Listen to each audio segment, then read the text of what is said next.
నమస్కారం. ఈరోజు మనం భారత రాజ్యాంగంలోని ఒక చాలా ముఖ్యమైన నిబంధన గురించి అంటే ఆర్టికల్ 46 గురించి వివరంగా మాట్లాడుకోబోతున్నాం. అసలిది సామాజిక న్యాయానికి ఎలా పునాది వేసింది, మన సమాజంపై దీని ప్రభావం ఏంటి అనేది చూద్దాం. ముందుగా మనం ఒక ప్రాథమికమైన ప్రశ్నతో మొదలుపెడదాం. ఏదైనా ఒక దేశ రాజ్యాంగం ఆ దేశంలోని ప్రజలందరికీ సమాన అవకాశాలు ఉండేలా ఒక సమాజాన్ని ఎలా నిర్మించగలదు? ఈ ప్రశ్నకు మనం వెతికే సమాధానంలోనే మన దేశ భవిష్యత్తు కూడా ముడిపడి ఉంది. మన భారతదేశంలో ఈ పెద్ద ప్రశ్నకు సమాధానం మన రాజ్యాంగంలోనే, ముఖ్యంగా ఆర్టికల్ 46లోనే దొరుకుతుంది.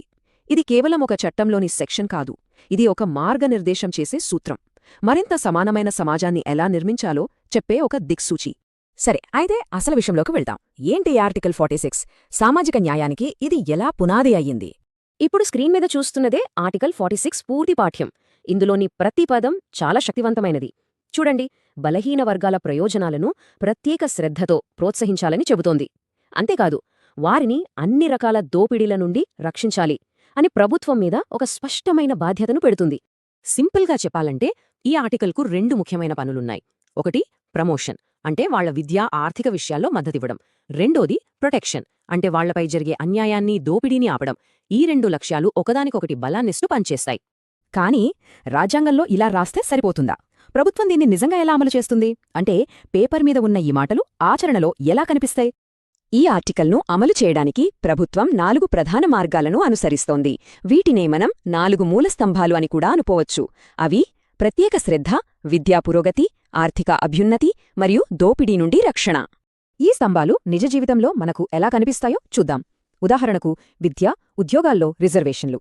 అలాగే ఎస్సీ, ఎస్టీ వర్గాలను అఘాయిత్యాల నుండి కాపాడటానికి వచ్చిన కఠినమైన చట్టాలు. ఇక స్కాలర్షిప్లు, స్టాండప్ ఇండియా లాంటి స్కీమ్స్, ఇవన్నీ ఆర్టికల్ 46 స్ఫూర్తితోనే పుట్టాయి. అయితే ఈ ఆర్టికల్ అమలు చేయడం అనుకున్నంత తేలికైతే కాదు. ఎందుకంటే రాజ్యాంగంలోనే ఉన్న వేరే హక్కులతో దీనికి కొన్నిసార్లు క్లాష్ వచ్చింది. ఆ సమయంలోనే సుప్రీంకోర్టు రంగంలోకి దిగి దీని అసలు అర్థమేంటి, దీని పరిధి ఎంతవరకు అని వివరించడంలో చాలా కీలకమైన పాత్ర పోషించింది. మనం చరిత్ర చూస్తే ముఖ్యంగా 3 కేసులు ఈ ఆర్టికల్ గమనాన్ని పూర్తిగా మార్చేశాయని చెప్పొచ్చు.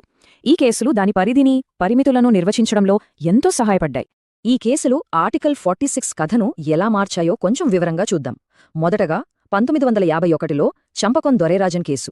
ఇదే మొదటిసారి ప్రాథమిక హక్కులకి, ఈ ఆదేశిక సూత్రాలకి మధ్య ఉన్న వైరుధ్యాన్ని బయటపెట్టింది.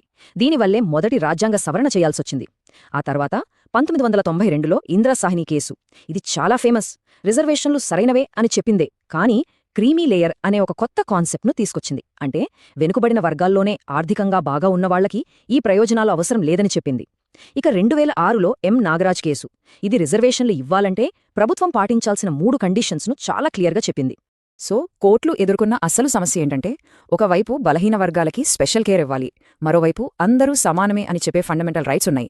ఈ రెండింటి మధ్య బ్యాలెన్స్ తీసుకురావడం నిజంగా పెద్ద సవాలే. ఈ ఘర్షణను మనం సింపుల్గా ఇలా చూడొచ్చు. ఆర్టికల్ 46 ఏం చెప్తుంది? కొన్ని వర్గాలకు ప్రత్యేక శ్రద్ధ ఇవ్వాలి అంటుంది. కానీ ఫండమెంటల్ రైట్స్ ఏం చెప్తాయి? పౌరులందరికీ సమానత్వం ఉండాలి అంటాయి. చూసారా, ఈ రెండింటినీ ఎలా బ్యాలెన్స్ చేయాలి? ఇదే అసలైన రాజ్యాంగ సవాల్. సరే, ఇదంతా బాగానే ఉంది, కానీ అసలు లక్ష్యమేంటి? ఈ రాజ్యాంగ నిబంధన యొక్క అంతిమ ఉద్దేశమేంటి? ఇదంతా ఎందుకు ఇంత ముఖ్యం? ఇక్కడ మనం అర్థం చేసుకోవాల్సిన పదం వాస్తవిక సమానత్వం.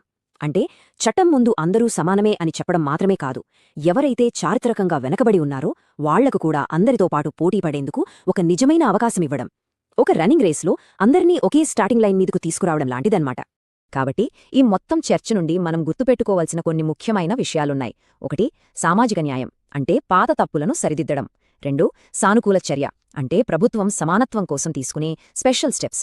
ఇవన్నీ ఒక సంక్షేమ రాజ్యం అనే పెద్ద ఐడియాలో భాగం. ఆర్టికల్ 46 ఈ అన్ని ఆలోచనలకి ఒక కేంద్ర బిందువు లాంటిది. చివరిగా ఒక ఆలోచింపజేసే ప్రశ్నతో దీన్ని ముగిద్దాం. ఒకవైపు కొందరికి ప్రత్యేక సాయం చేస్తూనే మరోవైపు అందరికీ సమానత్వాన్ని ఒక దేశం ఎలా గ్యారంటీ చేయగలదు? ఇది నిన్న, ఇవాళ, రేపు ఎప్పుడు కొనసాగే ఒక పెద్ద రాజ్యాంగ చర్చ.